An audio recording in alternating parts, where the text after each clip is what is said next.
Hi guys, welcome to my channel Lush Foliage. I hope you guys are fine and are safe.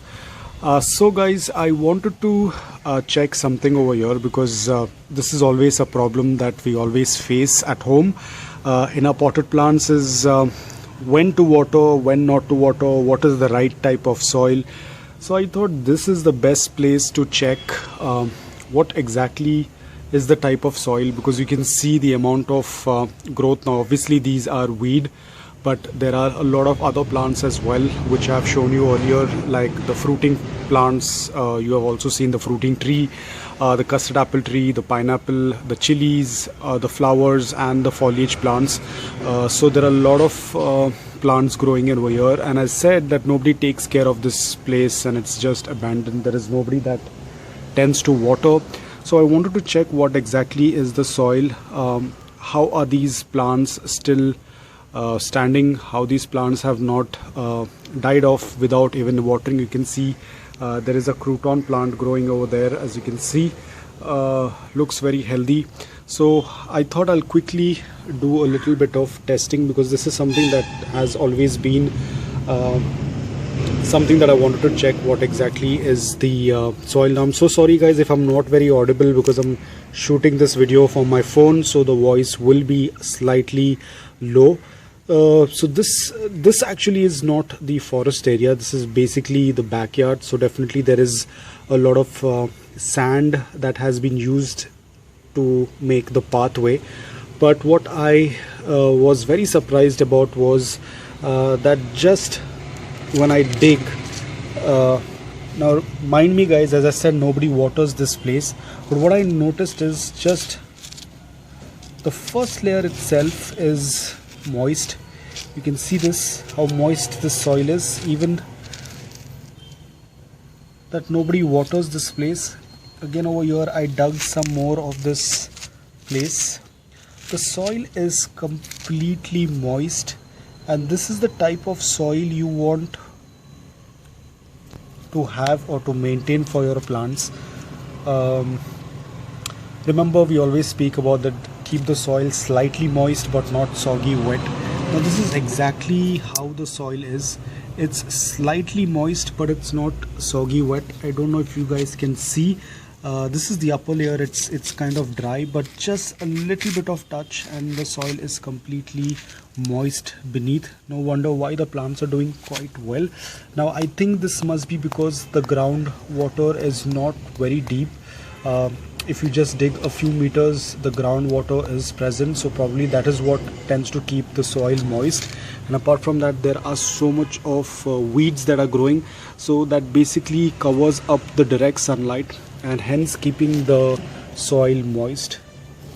And this is what is very surprising, because as I said, nobody waters this place, but still the soil is very moist. And this is like not even an inch, it's just the upper layer of the soil itself is so moist. So you can imagine how the soil will be beneath. The soil is completely moist, all of the soil is completely moist, no matter where you just happen to dig around. You can see there are a couple of ants over here, so I'm just being mindful, I don't want to get bitten by them. So I'm just trying to dig a spot wherein I can see, and you can see this as well. The soil is, I wouldn't say it's very compact, it's very loose. You can see this, it's very loose. It's very loose, it's very sandy, so probably this was the initial time, because the actual forest soil is very rocky on the surface, but this is very sandy. It's very moist. So if you want to have foliage plants, then definitely you need to have that slight moisture like the one that you just see. And apart from that, this is how it works in nature, as you'll all know. Now this piece of wood was fallen few days back, and it is going to get decomposed very soon, and this is what is going to act like, you know, materials like these also tend to keep the soil moist. Now as you can see, it's already starting to fall apart, and in few days this is going to fall and get mixed into the soil, probably another 6 months or so, and this is going to get completely mixed with the soil, and this wood is the best, acts like cocoa peat itself. So you can see this is very it's already starting to fall apart.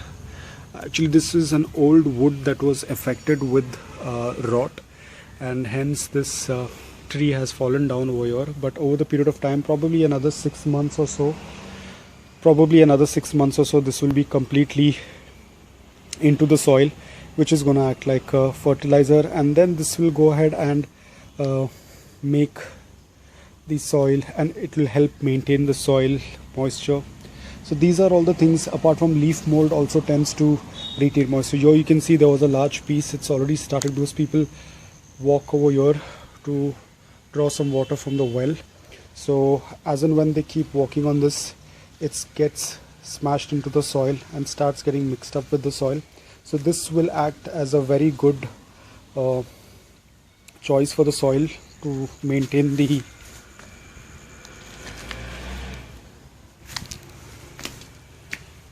moisture level. Now here I just dug out some soil to show you guys. This is how the soil is.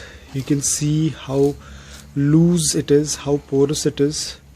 Let me show it to you over here. I think this is much better. You can see there has been a lot of sand, because probably the foundation, when this place was built, it had a lot of sand that was put as a foundation. But over the period of time, the leaf mold, the dead trees, everything has got mixed up with that, and you can see the soil is really very loose. It's probably 80% of this contains leaf mold. Probably 80% of this contains leaf mold. I'm so sorry guys, there are a lot of ants over here. So yes, 80% of the soil is basically organic. So there's a lot of leaf mold. Then there is sand. I don't see any red soil, even though red soil is very dominant in this location. But over here, probably during the foundation of the house, there was a lot of sand used. So there is no trace of red soil, but there is a lot of sand. And then there is lots and lots of these wood pieces, like the one that I showed you, the tree that had fallen down. So those have started to break down and get mixed with the soil. So this soil is something that is keeping the whole area green, keeping the soil moist, and that is how it's working. So, and I'm sure we won't be getting this type of soil, you know, in our city or at home. It'll be very difficult to get a soil like this. But you can see how well the soil looks. It's really loose. It's very light. It's very smooth, very light. I don't see that this soil is going to get compact when it rains. In fact, it tends to break, like you've seen when I was digging the soil, how easily the soil was moving around. So this soil is perfect for the plants. But again, it's not possible for every one of us to have the same soil. This is something that is natural in this area. Probably whenever I get time, I will show you guys the other soil as well, which is in the forest. There is a little bit more rocky, but again, it's going to be the same type of soil, because that place would be receiving more amount of leaf mold, because there are a lot of leaves over there, and over the period of time that tends to turn into leaf mold. But overall, you can see the soil is so perfect. I think if you have this soil in your pot, nothing like it, your plants will do quite well. But again, as I said, it's not possible for every one of us to have this type of soil, because this soil is usually has been getting accumulated over the years from fallen debris like these, from fallen leaves, etc. And then there are a lot of insects in the soil that tends to keep aerating the soil. There are a lot of earthworms that I've seen. There are a lot of centipedes, millipedes, different type of insects. So the entire ecosystem has been working out really well over here. But this is what I actually wanted to see, as I noticed that the soil does remain moist even though there is nobody that waters, probably because the groundwater level is not too deep. So the entire soil over here is doing the entire soil over here is very moist, and that's the reason why I've also noticed a lot of ferns growing. You can see nobody to water, but the ferns are doing quite well. I'm sure a lot of us are having a hard time with ferns, but here you can see. And another reason over here, what I also noticed over here as well, let me just take, I don't want to disturb the ferns. Now what I noticed over here, that even this soil is quite moist. It's not dry. There is slight moisture in the soil over here as well. You can see this, there are a lot of rocks, but it's wet. It's not soggy wet, but there is slight moisture. So because you can also see there is a lot of moss that's growing, and moss, you know, it won't grow in dry places. It usually tends to grow in wet or in a moist conditions. Now this particular place does not get any direct sunlight. That is why these ferns are doing quite well. The ferns are not present on this side because there is a lot of right now the sun has moved, but usually the sunlight is till this area. You can see this is where there is strong sunlight, the afternoon sunlight. Hence I have not seen any ferns growing over here, but this is a slightly cooler shaded area, and the ferns are doing quite well over here. You can see there's a lot of moss, which means that this place is moist, is always moist. You can see this moss, so this place is quite moist. So now you should know that in case if you're growing ferns, what kind of location they need.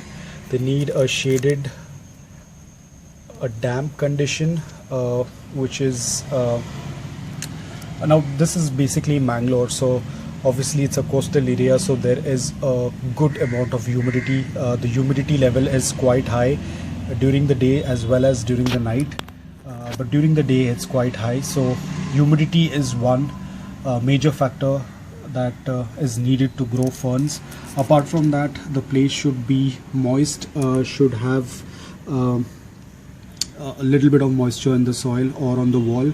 That indicates, because the moss growing indicates that there is a good amount of moisture in the soil. Even on the wall, you can see the wall is slightly wet, and this is the kind of environment the ferns prefer to have. So now I'm not very sure whether these will survive in summer, but right now they are doing quite well. They look quite healthy. In fact, there are two different varieties of ferns. This is another variety. I think this is the maidenhair fern, and this is another one. So there are two, probably there are three different varieties. Actually there are a couple of them. I don't know if this is a fern, but it looks like a fern. I think it is a fern. So there are a couple of varieties of fern. Again, they are very tiny. Probably the seeds have just fallen here some time back. So there are quite tiny ones, but absolutely beautiful. We have so much of difficulty growing ferns, but here you can see they're doing so quite well. So guys, I hope that this video was good. I hope you liked this video. If you did, please hit the like button. If you're new to my channel, please consider subscribing to it. Until then, take care, stay safe. Bye bye.